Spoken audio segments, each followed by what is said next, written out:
been reworked in a big way in Dallas this offseason. New defensive coordinator. They used that first-round pick on Caleb Downs. Von Miller. Pass rush has gotten some help, too. Is there another move in mind that you think would put them in the next contention of contenders? So maybe Super Bowl contenders. Yeah, I mean, the name that I keep coming back to is Max Crosby. I think that's the obvious one, just because, you know, the Raiders tried to trade him. I think it is in the best interest of the Raiders, of Crosby, and of the incoming team for him to go somewhere else. I've thought about the Lions as a result of, or in relation to Crosby. I've also thought about potentially the Buffalo Bills. But I'm wondering if the Cowboys are starting to show signs of reminding me of a team in the mid-90s, 94, 95, the San Francisco 49ers.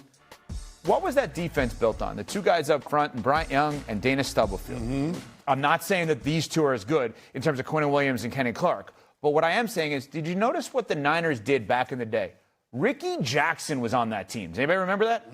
Charles Mann was on that team. Richard Dent was on that team. Tim Harris was on that team. All these really great historical, in some cases, Hall of Fame players at their end of their careers just saying, what role you need me to play? I got you. I'll follow along. Von Miller. Is Max Crosby in the they were in the mix for Clowney, right? They had him last year.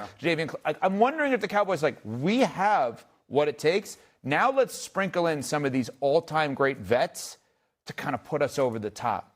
It almost feels like that baseball team in some ways that you're like, they have a lights-out closer, but if you can add another guy, just put him in the pen and figure it out. That's the vibe that the Cowboys are giving me right now. Like, they feel like they're an inch away from really making a push here. Yeah.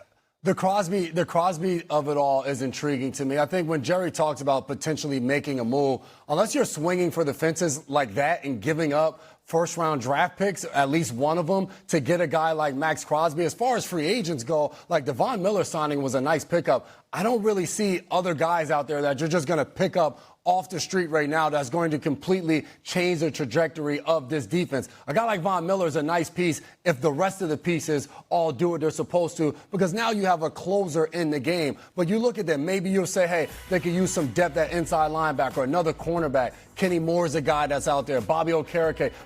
Do those guys move the needle enough for you to say, you know what, yeah, go out and sign one of those guys because they're going to come in and start over one of our other guys right away?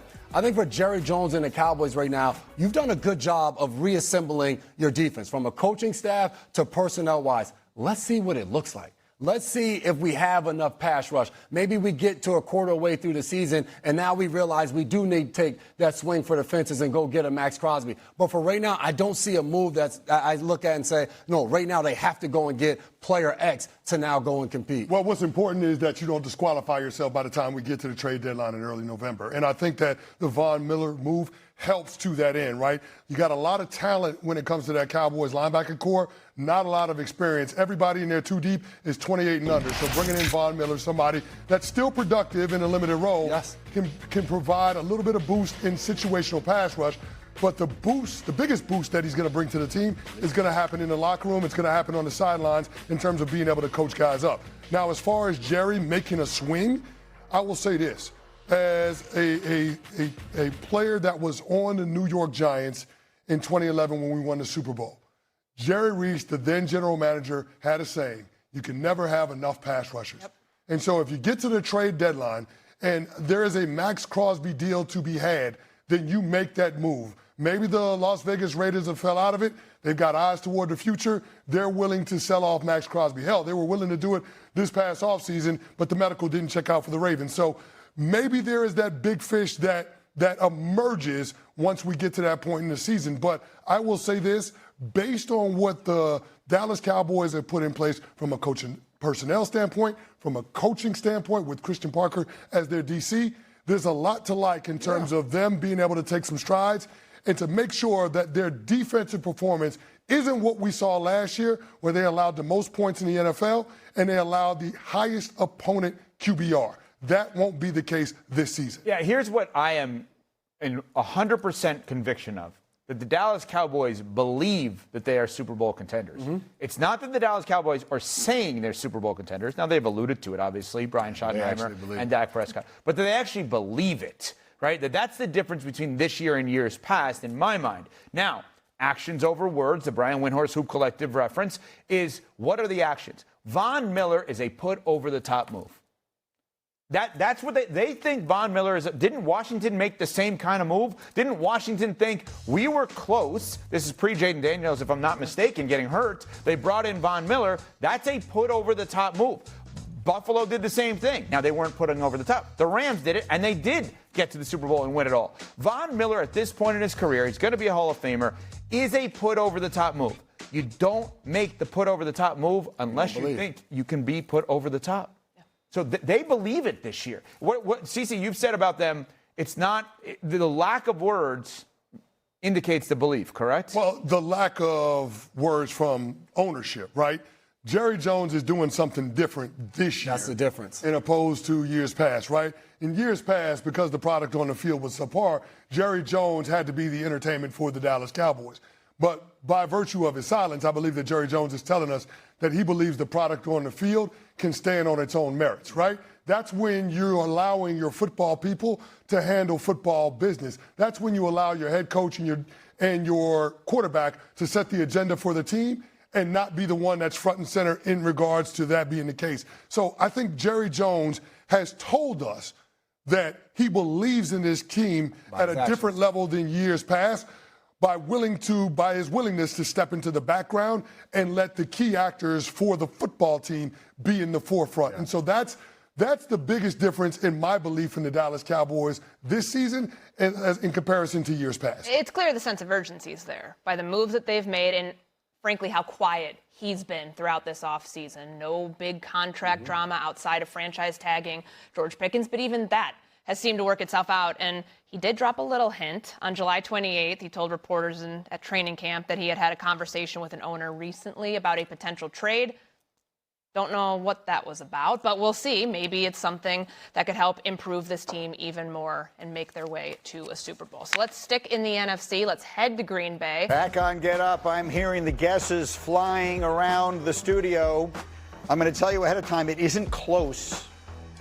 So in the years between when Randy Moss left Minnesota and Justin Jefferson got there, in those seasons in between, who caught the most touchdown passes for the Vikings? And again, while I'm hearing a lot of names getting thrown out here, the answer is there's this person and then there's a huge drop-off to anybody else. Well, I would like to say good morning to Bernard Berrien and Troy Williamson. Your names were both mentioned in the commercial break. However, I'm going to go with the tight end for many years, from Christian Ponder right through to Joe Webb. I'm going to say Kyle Rudolph is my answer. Kyle Rudolph is correct. Let's go! That's it. Let's go. Let's go.